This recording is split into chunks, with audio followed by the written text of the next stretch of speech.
नमस्कार बच्चों। आज के इस क्लास में हम लोग जिस टॉपिक को लेने जा रहे हैं वो टॉपिक है आपका संस्कृते अनुवाद कार्यम। मतलब संस्कृत में हमें कैसे अनुवाद करना चाहिए। बड़ा ही इम्पोर्टेंट टॉपिक है। आप देखे होंगे कि अभी क्लास 10th के सिलेबस में तो है ही 5 नंबर का क्वेश्चन, चूँकि पहले जो है वो 10 नंबर का क्वेश्चन आपका रचनात्मक कार्यम में रहता था और वो होता था चित्र देख करके लिखने वाला। लेकिन अब क्या किया है, जो नया आपका सिलेबस है क्लास 10th में, तो वो आपको 5 नंबर का चित्र देख करके लिखने वाला कर दिया है और 5 नंबर का आपको ट्रांसलेशन रहेगा संस्कृत में बनाने के लिए। मतलब ये है कि हिंदी में आपको 5 वाक्य दिए हुए रहेंगे और उन 5 वाक्यों को आपको संस्कृत में ट्रांसलेट करना है, संस्कृत में उसको अनुवाद करना है। तो चलिए हम लोग इस टॉपिक को, मैंने पहले से ही बहुत कुछ लिख रखा है ताकि आपका समय का बचत हो, क्योंकि इससे लिखने में समय काफ़ी लगा। तो अब हम लोग जिस टॉपिक को अब इसमें डिस्कशन करेंगे, इससे पहले मैं चाहूँगा कि 2-4 शब्द मैं और आपको इससे संबंधित मैं बता दूँ। वो ये है कि वास्तव में अनुवाद एक ऐसा क्षेत्र है, संस्कृत में कहें या किसी भी भाषा में कहें, संस्कृत हो, इंग्लिश हो या और भी कोई दूसरी भाषाएं हैं, उनमें आपको खुद ही पता होगा कि ये एक सीमित क्षेत्र नहीं है। मतलब अगर इनको हम यदि दूसरे शब्दों में कहें तो अनुवाद का या ट्रांसलेशन का जो क्षेत्र होता है वो काफ़ी बृहद क्षेत्र होता है। इससे हम, जैसे कि संधि है तो सिर्फ संधि हम पढ़ लिए तो सिर्फ एक पार्टिकुलर संधि है, उस प्रकार से समास सिर्फ पार्टिकुलर हम समास को पढ़ लिए। लेकिन इसमें ऐसा नहीं है, इसमें हर एक व्याकरण के लगभग सभी क्षेत्रों को इसमें टच किया जाता है। क्योंकि सिर्फ हम ये सोच लें कि कर्ता और क्रिया को ही सिर्फ जान लें, शब्दरूप धातुरूप को ही सिर्फ जान लें तो हमारा अनुवाद कंप्लीट हो गया, वो नहीं हो सकता। संस्कृत के अनुवाद को करने के लिए शब्दरूप धातुरूप के साथ साथ उसमें कारक का भी ज्ञान होना जरूरी है। कारक के साथ साथ कारक के चिन्हों का हम प्रयोग कैसे करते हैं उसको जानना जरूरी है। तो इसलिए अब आप देखेंगे कि जब मैं इसको शुरू करूंगा तो इसको हमें लगता है कि एक बार में इसे हम कंप्लीट तो नहीं कर पाएंगे, इसलिए इसको हम लोग पार्ट वाइज करेंगे। लेकिन शुरू में जो हम सबसे इम्पोर्टेंट चीज़ है, वो बेसिक चीज़ है, वो मैं लेकर के उपस्थित हुआ हूँ उन छात्रों के लिए जो ये मानकर चलें कि हमें अनुवाद में कुछ नहीं आता है, संस्कृत में अनुवाद कैसे करें ये हमें कुछ आता ही नहीं है। वैसे बच्चों के लिए मैं 0 से शुरू कर रहा हूँ इस टॉपिक को, ताकि उन्हें समझने में काफ़ी आसानी है। क्योंकि जब हम बच्चों को हम लोग पढ़ाते हैं तो देखते हैं कि 5-6 का चीज़ है, बेसिक चीज़ है, लेकिन उन्हें पता नहीं होता है, जिसकी वजह से उन्हें आगे के क्लास में भी काफ़ी दिक्कतें आती हैं। तो एक बात ज़रूरी है कि यदि आपका अनुवाद कंप्लीट होता है तो ये केवल ये नहीं मान लें कि ये केवल क्लास 10 के लिए है, ये क्लास 6 से ही शुरू हो जाता है। क्लास 6, 7, 8, 9, 10, 11, 12 तक के, 6 से लेकर के 12 तक के छात्रों के लिए ये बहुत ही ज़रूरी है। जैसे क्लास 6 या 7 की बात करें तो वहाँ भी अनुच्छेद लिखने के लिए बच्चों को आता है, छोटे छोटे टॉपिक दे दिए जाते हैं, जैसे मम विद्यालय है, मम परिचय है। तो इस प्रकार से अलग अलग टॉपिक दे दिए जाते हैं बच्चों को लिखने के लिए, और बच्चे क्या करते हैं, कहीं बुक से रट लिए, मीनिंग समझ रहे हैं नहीं समझ रहे हैं, जैसे तैसे लिख देते हैं। तो ज़रूरी है कि हम इस टॉपिक को अपने स्तर से बच्चे बनाकर खुद से लिखें, छोटे छोटे वाक्य लिखें। क्योंकि संस्कृत में जितना छोटा और सार्थक वाक्य बनाएंगे उतनी गलतियां होने की संभावना जो है वो कम होती हैं। लेकिन यदि आप लंबा से लंबा वाक्य, देखने में तो सुंदर जरूर लगता है, लेकिन उसमें गलतियों की जो है संभावना अत्यधिक होती है। इसलिए ज़रूरी है कि हम छोटा और सरल वाक्य बनाएं, जो प्रचलित वर्ड है उसी का हम प्रयोग करें अधिकतर। चलिए अब हम डायरेक्ट हम लोग इस विषय पर आते हैं। तो इसमें देखेंगे कि पहले हमने कारक के चिन्ह का हमें बोध होना जरूरी है। तो कारक के चिन्ह का हमें बोध होना जरूरी से मतलब है कि आप हिंदी में जो कारक आपने पढ़ा है, यदि आपने नहीं पढ़ा है तो मेरे पिछले वीडियो को देख लीजिएगा। इसमें अभी जो मैं बात बता रहा हूँ बहुत कुछ मैंने पहले भी बताया है। आप यदि मेरे पिछले वीडियो को देखेंगे, चूँकि जैसे चित्र से संबंधित है या और भी कारक से संबंधित है, तो वहाँ ये बातें आई हैं। लेकिन चूँकि ये अनुवाद हम शुरू कर रहे हैं और अनुवाद में बिना इसके हम लोग आगे नहीं बढ़ सकते हैं, ठीक है ना, इसलिए इसको यहाँ लिखना जरूरी हुआ। तो हम चर्चा ये कर रहे थे कि कारक में जो आप चिन्ह देख रहे हैं, इन चिन्हों को जानना हमें जरूरी है। ये इन चिन्हों को जानना हमें क्यों जरूरी है?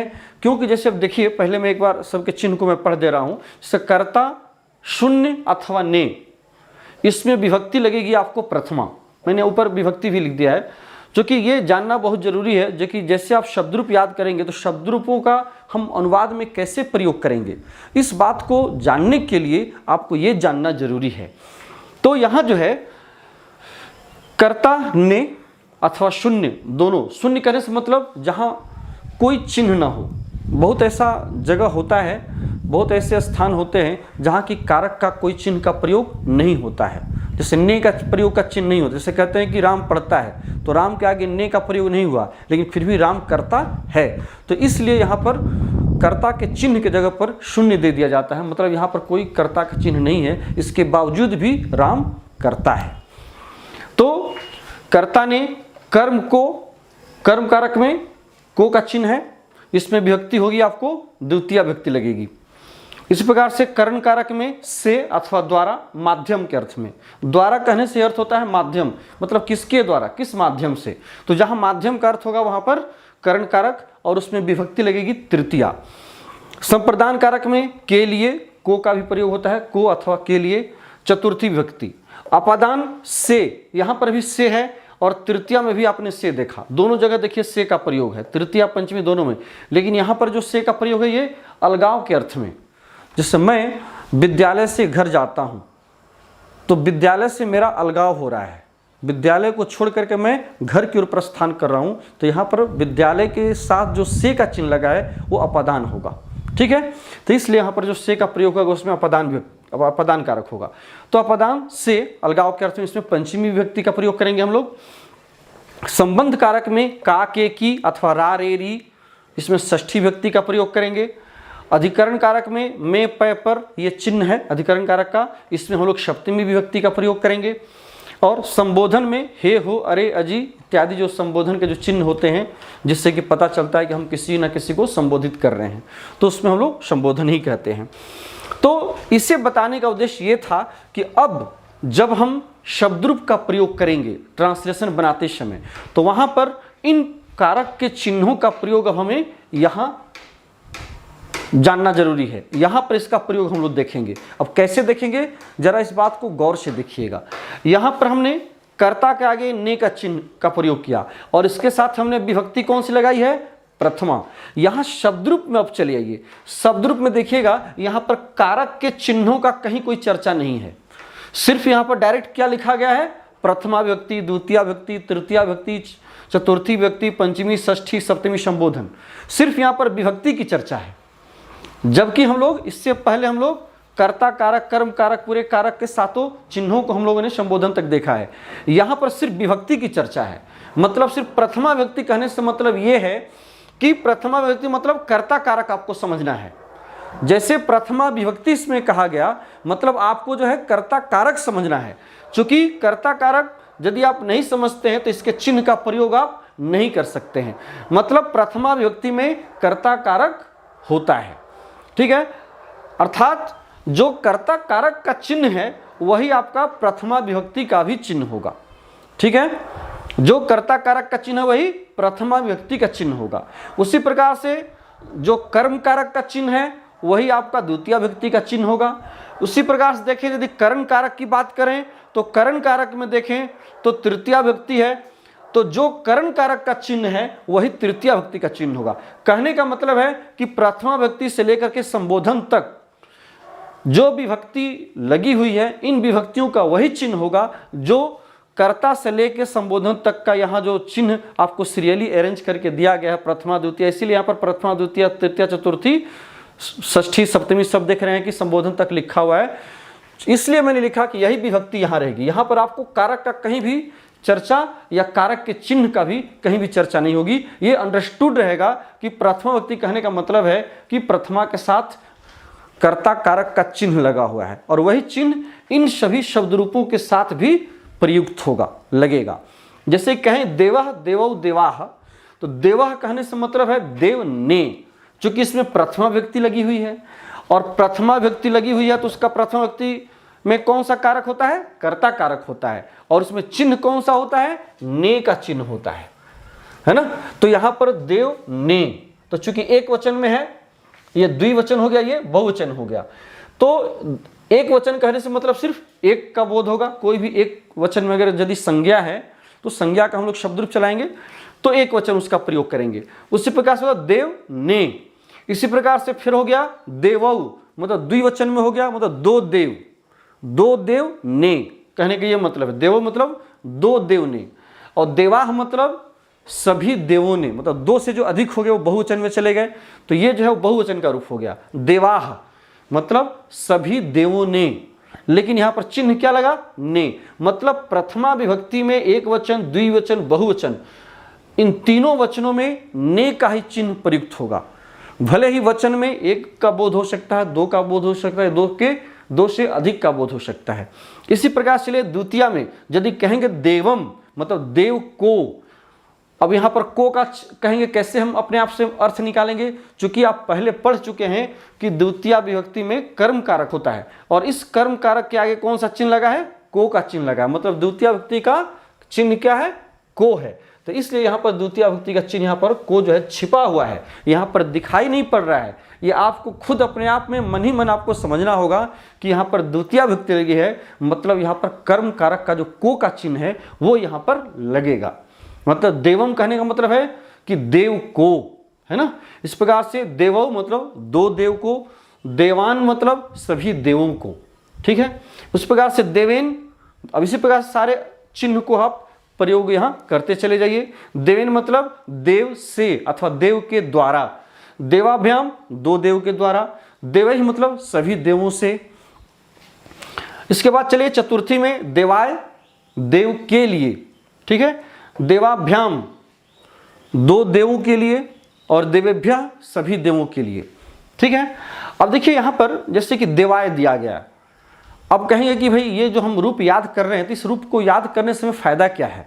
फायदा यही है कि जब ही आपको अनुवाद बनाना होगा कि मैं देव के लिए फूल ले जा रहा हूं, अब एक आपको अनुवाद बनाना होगा कि मैं देव के लिए, देव कोई भी देवता हो सकते हैं, देव के लिए फूल ले जा रहा हूं। किसी ने पूछा भाई ये फूल किसके लिए ले जा रहे हो? तो उसने जवाब दिया मैं देव के लिए फूल ले जा रहा हूं, है ना। तो देव के लिए, तो वहां पर तो के लिए देव संज्ञा हो गई, देव शब्द जो संज्ञा है और उसके साथ के लिए का चिन्ह लगा है। तो आपने क्या किया? तो के लिए मतलब चतुर्थी व्यक्ति लगा दिया आपने। तो देव में जैसे आपने चतुर्थी लगाई तो ऑटोमेटिक उसका अर्थ जो है वो के लिए का अर्थ निकालने लगता है। मतलब जैसे आप देवाय कह दिए, इसका मतलब हो गया कि देवाय में चतुर्थी व्यक्ति लगी है और चतुर्थी व्यक्ति लगी है मतलब उसमें के लिए का चिन्ह लगा हुआ है। यहाँ पर के लिए का चिन्ह जो है देवाय चतुर्थी व्यक्ति में यहाँ पर छिपा हुआ है। ये खुद ब खुद आपका अंडरस्टूड होगा, वो खुद आपको समझना होगा कि देवाय मतलब देव के लिए, ठीक है ना।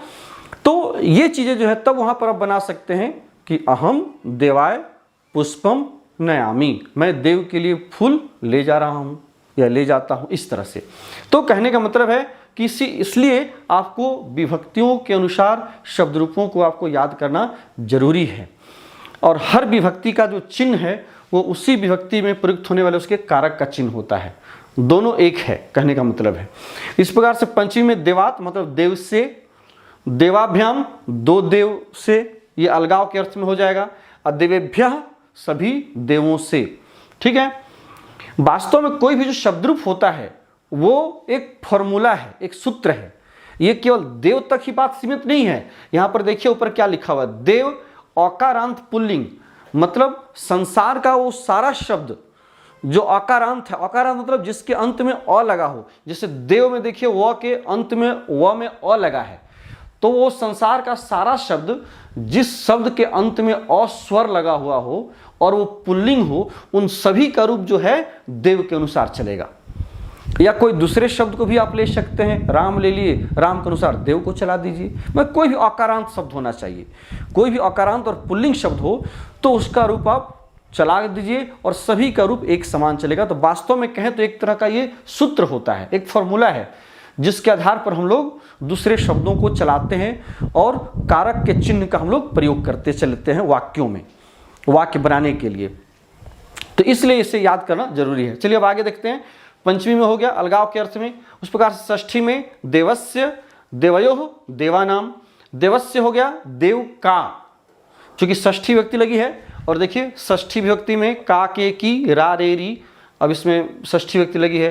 अब जैसे देखिए याद कीजिए कि अस्मद का शब्द रूप, अब कहेंगे कि यह मेरा पुस्तक है, सपोज करिए कि अब कहेंगे कि भाई ये मेरी पुस्तक है, तो मेरी पुस्तक है तो मैं का हो गया अस्मद और वहां पर रा, रे, री लगा हुआ है ना।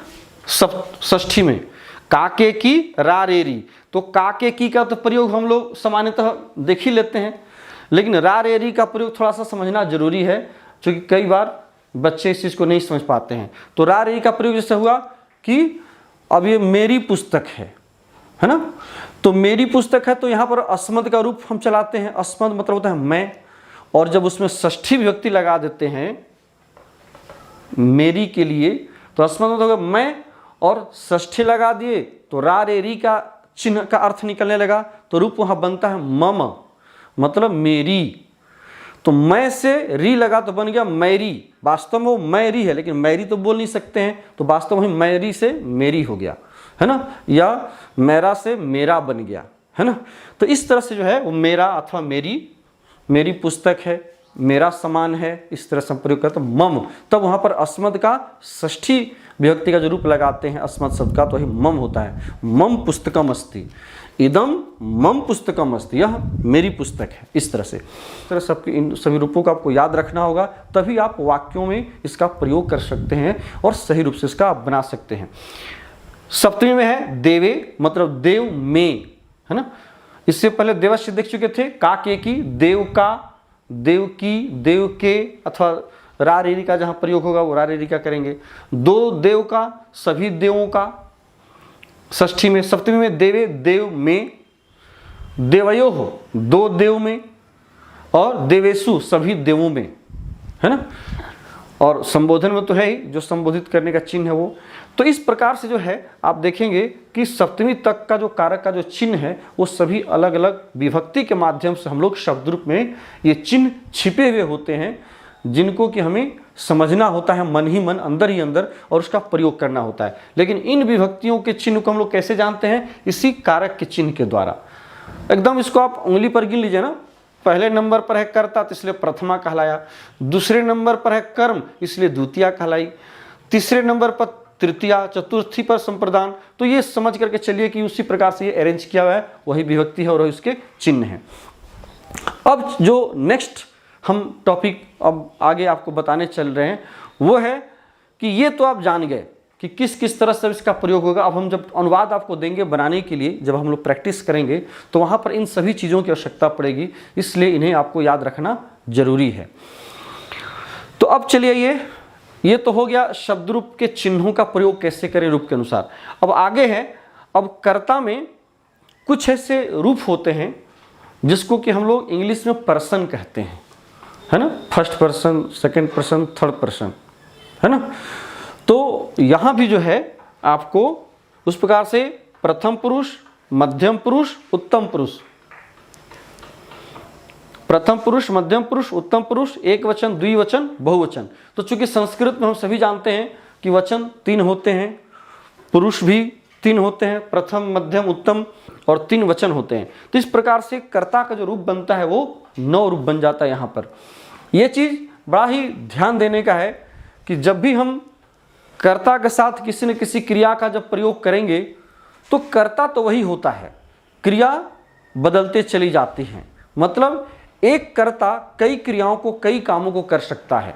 जैसे मैं अभी पढ़ा रहा हूँ, मैं देख रहा हूँ, मैं जा रहा हूँ, तो एक करने वाला कर्ता एक कोई भी है। राम पढ़ रहा है, राम देख रहा है, कर्ता वही है, लेकिन उसके द्वारा अनेक क्रियाओं को किया जाता है।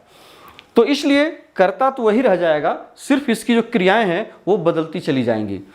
तो सह, तौ, ते, त्वम, युवाम, यूयम, अहम, अवाम, वयम। सह हो गया वह, यहाँ आप चाहे तो इसको लिख भी सकते हैं इसके अर्थ को। सह मतलब वह, तौ मतलब वे दोनों, द्विवचन में वे दोनों, और ते मतलब वे सब, है ना, वे सब अथवा वे लोग, ठीक है। त्वम तुम, युवाम तुम दोनों, है ना, तुम दोनों, यूयम तुम लोग अथवा तुम सब, इसके बाद अहम मैं, अवाम हम दोनों, मैं दोनों नहीं होता है इसलिए इसको मैं को द्विवचन या बहुवचन में हम हो जाता है, बहुवचनांत। हम दोनों या हम लोग या हम सब, हम लोग। तो ये जो है इसका हिंदी में अर्थ हुआ। अब आपको कहना होगा, देखिए सह प्रथम पुरुष एक वचन, वास्तव में उत्तम पुरुष को यदि देखिए तो उत्तम पुरुष में अहम, अवाम, वयम मतलब जो बोलने वाला होता है वो उत्तम होता है, वक्ता जो भी होता है वो उत्तम कहलाता है, उत्तम पुरुष कहलाता है। जिसको कहा जाए, है ना, वक्ता जिससे कह रहा है वो मध्यम पुरुष होता है, त्वम मध्यम होता है, और जिसके विषय में जो कुछ कहा जाए वो होता है अन्य पुरुष अथवा प्रथम पुरुष। यही इन तीनों की पहचानने का अपना एक नियम है, तरीका है। तो इंग्लिश में भी देखते हैं, वहाँ भी थर्ड पर्सन है, जो कि अन्य की जब चर्चा करते हैं वहाँ भी फर्स्ट पर्सन है, सेकेंड पर्सन है, थर्ड पर्सन है, सिंगुलर नंबर है, प्लूरल नंबर है, आई होता है, फिर वी हो जाता है, यू हो जाता है, फिर ही, सी, इट, नेम्स प्लस दे, ये सब वहाँ भी प्रयोग हम लोग करते हैं प्रश्न में, आप यदि याद करिए तो वहाँ भी वही चीज़ें हैं जो यहाँ आप पढ़ रहे हैं, जो आप वहाँ पढ़े वही यहाँ भी है। तो आप यदि दोनों को आप कंपेयर करके देखें तो और ज़्यादा आपको क्लियर होगा। तो वहाँ भी देखिएगा कि थर्ड पर्सन सिंगुलर नंबर में, तो वहाँ पर थर्ड पर्सन सिंगुलर नंबर नीचे होता है, लेकिन यहाँ पर थर्ड पर्सन सिंगुलर नंबर ऊपर आ गया है। तो यहाँ पर क्या है, सह मतलब वह, कोई भी, जैसे वहाँ पर ही लेते थे, थर्ड पर्सन सिंगुलर में वहाँ ही लेते थे, तो वही यहाँ पर ही के जगह पर स हो गया है। वहाँ पर कोई ना कोई नेम्स नाम आता था, वही संज्ञा है। तो यहाँ पर सर्वनाम में स भी हो सकता है, सा भी हो सकता है, या कोई भी आप नाम ले सकते हैं, संज्ञा है, या कोई भी पर्वत हो, पहाड़ हो, है ना, या वन प्राणी जीव जंतु, किसी भी चीज़ का संज्ञा में सारा आ गया, जो आप जानते ही हैं। तो संज्ञा जैसे कि देव का रूप आप चला सकते हैं, जैसे देवः, देवौ, देवाः। तो यहाँ पर सह, तौ, ते के जगह पर देवः, देवौ, देवाः भी कर्ता वाला रूप आप चला सकते हैं, क्योंकि यहाँ जो भी है सिर्फ कर्ता वाला रूप दिया गया है। ये देखिए तत् का शब्द रूप का है, ये जो है जुष्मद के शब्द रूप का सिर्फ कर्ता वाला रूप दिया गया है, और ये जो है उत्तम पुरुष का, ये उत्तम पुरुष में ये जो दिया गया वो अस्मद का है। तो अस्मद का सिर्फ कर्ता वाला रूप दिया गया है। तीनों में आप देखेंगे तो अस्मद, जुस्मद और तत् का, ये तीनों का तीनों जो सर्वनाम वाला है सबका सब सिर्फ कर्ता वाला रूप दिया गया है। मतलब जो भी हम प्रयोग करेंगे इसको सिर्फ कर्ता के रूप में प्रयोग करेंगे, उससे आगे के लिए नहीं। तो यहाँ जो है ये तो कर्ता हो गया। अब इसी कर्ता के साथ आपको इस क्रिया को यूज करना है। अब इस क्रिया को यूज करने के लिए सबसे आसान तरीका दिया गया है कि इस प्रत्यय को आप याद रखिए और किसी भी धातु रूप के साथ इन प्रत्ययों को आप जोड़ते चले जाइए। अब इसको जोड़ने से फायदा क्या होगा, पहले हम जोड़ के देखते हैं, फिर इसके बाद बताते हैं। तो यदि ती लगा है तो यहाँ पर इसे गम धातु का सपोज करिए करना है। अभी ये जो हम लोग क्रिया का रूप देखेंगे ये सिर्फ हम लोग लट लकार का देख रहे हैं। आपको ध्यान देना होगा कि ये जो हम लकार की अभी चर्चा करेंगे, क्योंकि लकार मतलब क्या, एक तरह से टेंस, इंग्लिश में इसको आप टेंस कहते हैं, काल। तो इसमें वर्तमान काल, भूतकाल, भविष्यत काल, तीनों टेंस में अभी हम लोग देखेंगे। फिर उसके बाद फिर विधिलिंग और लोट, जो मुख्यतः आपको 5 देखना है। ऐसे टोटल तो 10 लकार होते हैं, लेकिन अभी हम लोगों को सिर्फ 5 देखना है क्लास 10-12 तक के लिए। तो यहाँ जो है आपको क्रिया के रूप में, अब यदि हम लोग गम का लेते हैं तो गम का जब रूप चलता है लट लकार में, इसी प्रकार से सी के साथ जोड़ दीजिए इस गच्छ के रूप को, तो हो जाएगा गच्छसी। फिर यहाँ हो जाएगा गच्छथः, गच्छथौ, ठीक है, गच्छथ। फिर यहाँ हो जाएगा गच्छामि। अब यहाँ का जो आ है वो हट जाएगा, तो यहाँ हो जाएगा गच्छामि। आमी लग गया, गच्छ से के साथ आमी लग गया, संधि होकर गच्छामि। गच्छावह,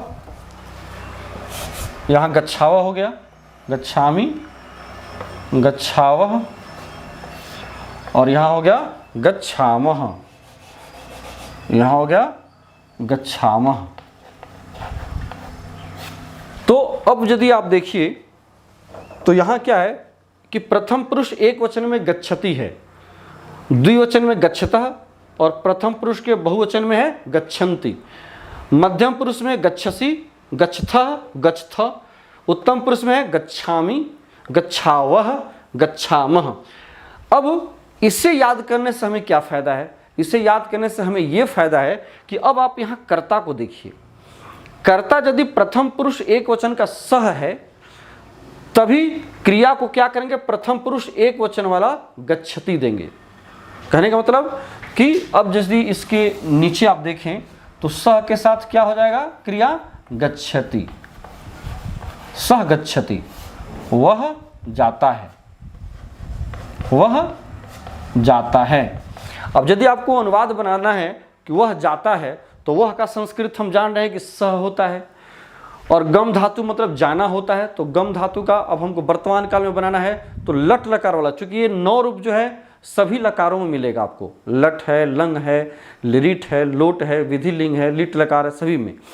तो आपको सिर्फ क्या करना है कि जिस फॉर्मेट में, जिस घर में जो करता है, उसी घर के उसी फॉर्मेट की क्रिया को आपको बैठाना होगा। अब देखिए, जैसे अब मध्यम पुरुष एक वचन में त्वम है, तो मध्यम पुरुष एक वचन में त्वम है, तो यहां भी मध्यम पुरुष एक वचन वाला गच्छसि, सी वाला रूप आपको देना होगा। गच्छ तो लगा हुआ है ही मूल धातु, लेकिन कौन सा प्रत्यय लगा है इसके अंत में? सी लगा है। तो यहां पर हो जाएगा त्वम गच्छसि, त्वम गच्छसि, तुम जाते हो। अब बहुत सारे बच्चे क्या करते हैं? कर्ता देंगे सह और क्रिया क्या दे देंगे? गच्छति, सह गच्छति, वह जाता है ना? ये तो ठीक है, लेकिन यदि आपने दे दिया कि त्वम गच्छति, यहां पर मिस्टेक बच्चों से ज्यादा हो जाता है। यदि उसने लिखा कि सह गच्छति तब तो ठीक था, लेकिन यदि सह गच्छसि कर दे या फिर त्वम गच्छति कर दे, मतलब करता है त्वम और क्रिया दे रहे हैं हम, करता है मध्यम पुरुष एक वचन का और क्रिया दे रहे हैं प्रथम पुरुष एक वचन का। तो जिस प्रकार से कि इंग्लिश में ही एम गोइंग होता है, बच्चे बना देते, या यदि मैं बना दूं कि ही एम गोइंग, है ना, यू इज ईटिंग, कैसा लग रहा है सुनने में? बड़ा अजीब सा लग रहा है, क्योंकि हमें पता ही नहीं है कि आई के साथ एम का प्रयोग करना है, कि यू के साथ आर का प्रयोग करना है, कि ही के साथ एम का प्रयोग करना है, कि ही के साथ इज का प्रयोग करना है। सब एकदम लगता है कि अजीबोगरीब स्थिति वाक्य की दिखती है। ठीक वही स्थिति यहाँ हो जाती है। मतलब आपको कर्ता के अकॉर्डिंग, कर्ता के अनुसार आपको क्रिया को अरेंज करना है। जिस फॉर्म में कर्ता है, सब्जेक्ट है, उसी फॉर्म में आपको क्रिया को, धातु रूप के चलने वाली जो क्रिया है, जो उसका जो वर्ब है, उसी फॉर्मेट में वर्ब को भी रखना है। एकदम सेम प्रोसेस है। तो इसलिए यहाँ पर जो है, अब इसीलिए त्वम के साथ गच्छति कभी नहीं होगा। त्वम के साथ क्या होगा? जब भी होगा तो ये सी वाला रूप होगा। स के साथ हमेशा ती वाला रूप होगा। और यदि अहम करता है तब फिर अहम गच्छामि। अब देखिए, अहम है उत्तम पुरुष, उत्तम पुरुष एक वचन में अहम है मैं, तो यहां भी क्या करेंगे? उत्तम पुरुष एक वचन वाला हम यहां पर क्रिया दे देंगे। ये देखिए, उत्तम पुरुष एक वचन क्रिया है। ये हो गया एक वचन, द्विवचन, बहुवचन। तो उत्तम पुरुष एक वचन में हो गया क्या? गच्छामि। तो यहां जब है अहम, तो यहां हो जाएगा गच्छामि। यही कर्ता के अनुसार क्रिया को आपको रहना। तो यहां पर हो जाएगा अहम गच्छामि, मैं जाता हूं। सह गच्छति, वह जाता है। त्वम गच्छसि, तुम जाते हो। और अहम गच्छामि, मैं जाता हूं। अब ये तो एक वचन की बात हो गई। उसी प्रकार से सह का तो रहेगा, तो फिर तो गच्छतः, ते गच्छन्ति। मतलब यहां पर यदि प्रथम पुरुष बहुवचन का करता तो प्रथम पुरुष बहुवचन की क्रिया। इसी प्रकार से मध्यम पुरुष द्विवचन में यदि त्वम है तो सी हो गया, और युवाम है तो गच्छथ, युवाम गच्छथ, तुम दोनों जाते हो। यूयम गच्छथ, यहाँ पर विसर्ग नहीं है, यहाँ और यहाँ में यही अंतर है कि यहाँ पर विसर्ग है और मध्यम पुरुष के बहुवचन में विसर्ग नहीं है। तो यहाँ देखिए यूयम के साथ गच्छथ, अहम के साथ गच्छामि, आवाम के साथ गच्छावह। मतलब यदि आप कर्ता हम दोनों देते हैं कि हम दोनों पढ़ते हैं, तो हम दोनों का फिर संस्कृत क्या हो जाएगा, आप क्या लिखिएगा, आवाम लिखिएगा हम दोनों का, क्योंकि दो का बोध कराना है आपको तो आवाम देना है। मतलब हम दोनों पढ़ते हैं तो फिर अब क्या हो जाएगा, जैसे गच्छावह है तो इस प्रकार से आवह के पहले पठ का रूप बैठा दिए तो हो गया पठावह, है ना। तो पठावह। यदि वयम है तो गच्छामह, हम लोग जाते हैं, हम लोग पढ़ते हैं तो वयम पठामह। तो इस प्रकार से जो है इसी कर्ता के फॉर्मेट में आपको क्रिया को सिर्फ बैठाना है। ये अनुवाद का ये पहला ABCD कहें तो है। किसी भी भाषा को यदि स्पेशली हम लोग संस्कृत की बात करें तो संस्कृत का हम अनुवाद सीखने की जो पहली कड़ी है वो यही है। इसलिए इस चीज़ को जो आपको अभी इस क्लास में मैंने आपको बताया ये पूरी तरह से आप तैयार कर लें, तब फिर हम लोग अब नेक्स्ट क्लास में इससे आगे वाला भी स्टेप क्या होगा उसको हम लोग देखेंगे।